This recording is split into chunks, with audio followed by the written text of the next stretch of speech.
الحمدللہ رب العالمین والصلاة والسلام علی سید الانبیاء والمرسلین اما بعد فاعوذ باللہ من الشیطان الرجیم بسم اللہ الرحمن الرحیم۔ ڈیئر اسٹوڈنٹس، کیسے ہیں؟ امید کرتا ہوں آپ سب خیریت سے ہوں گے۔ آج کی اس ویڈیو میں آپ کے لیے مدنی قاعدے کے سبق نمبر 20 کے بارے میں مکمل انفارمیشن لے کے آیا ہوں کہ سبق نمبر 20 میں کون کون سی چیزیں پڑھنی ہیں اور ان کو کس طرح پڑھنا ہے۔ تو تمام چیزیں جاننے سے پہلے میری سب نئے اور پرانے اسٹوڈنٹس سے گزارش ہے کہ ابھی تک میرے یوٹیوب چینل تجوید القراءت کو سبسکرائب نہیں کیا تو سبسکرائب کر لیں اور ساتھ میں لگے بیل کے آئیکن کو دبا کر آل کے نوٹیفیکیشن کو آن کر دیں تاکہ میری طرف سے اپلوڈ ہونے والی مدنی قاعدے کی کوئی بھی ویڈیو آپ سے مس نہ ہو۔ تو ٹائم ویسٹ کیے بغیر چلتے ہیں ویڈیو کی طرف۔ تو اسٹوڈنٹس، آپ کو یہ اسکرین پر سبق نمبر 20 نظر آ رہا ہے۔ آج ہم نے اسی کو پڑھنا ہے۔ تو سب سے پہلے اوپر یہ اردو پڑھ لیتے ہیں۔ سبق نمبر 20 لکھا ہوا ہے، یہ متفرق قواعد۔ نیچے لکھا ہے اظہار مطلق۔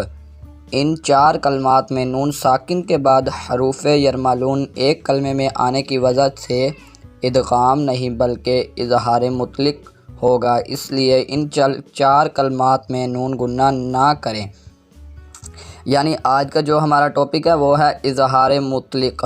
اظہار مطلق یعنی کہ انہوں نے بتایا کہ یہ 4 حروف جو لکھے ہوئے ہیں یہ ان میں اظہار مطلق ہو رہا ہے۔ تو یہ جو انہوں نے وضاحت لکھی ہوئی ہے اس پر غور کریں کہ لکھا ہے نون ساکن ان 4 کلمات میں نون ساکن کے بعد، یعنی کہ جہاں پہ نون ساکن آ جاتا ہے، جیسے یہ آپ کو دنیا کے نون میں اوپر جزم نظر آ رہی ہے تو یہ ساکن بن گیا نون ساکن۔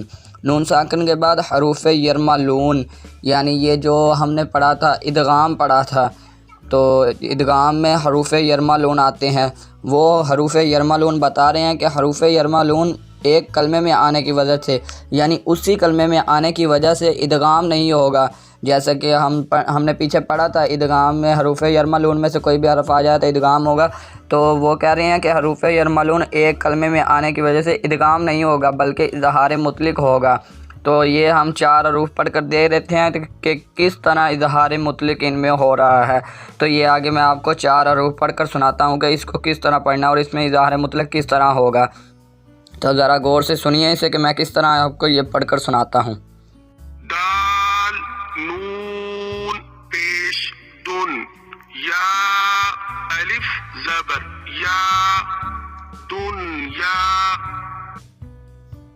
با نون پیش بن یا الف زبر یا بنیا نون دو پیش نون بنیان صاد نون زیر صین واو الف زبر وا صین وا نون دو پیش نون صین و نون قاف نون زیر قین واو الف زبر وا قین وا نون دو پیش نون قین وا نون۔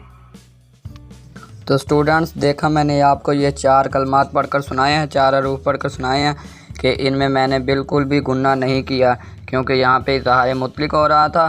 تو اس سے نیچے لکھا ہے سختہ۔ انشاءاللہ آگے والی ویڈیو میں آپ کو یہ سختہ کی مکمل انفارمیشن مکمل وضاحت کے ساتھ آگے والی ویڈیو میں بتاؤں گا۔ آج کے لیے اتنا ہی۔ امید کرتا ہوں آپ کو میرے پڑھانے کا انداز پسند آیا ہوگا۔ پسند آیا ہو تو ویڈیو کو لائک اور شیئر کر دیں اور ساتھ میں میرے چینل کو سبسکرائب کرتے ہیں۔ اگر کسی اسلامی بھائی نے میرے چینل کو سبسکرائب نہیں کیا تو جلدی سے سبسکرائب کر دیں کیونکہ میرے چینل کو سبسکرائب کرنے سے آپ کی زندگی بدل سکتی ہے۔ تو آج کے لیے اتنا ہی۔ السلام علیکم ورحمۃ اللہ وبرکاتہ۔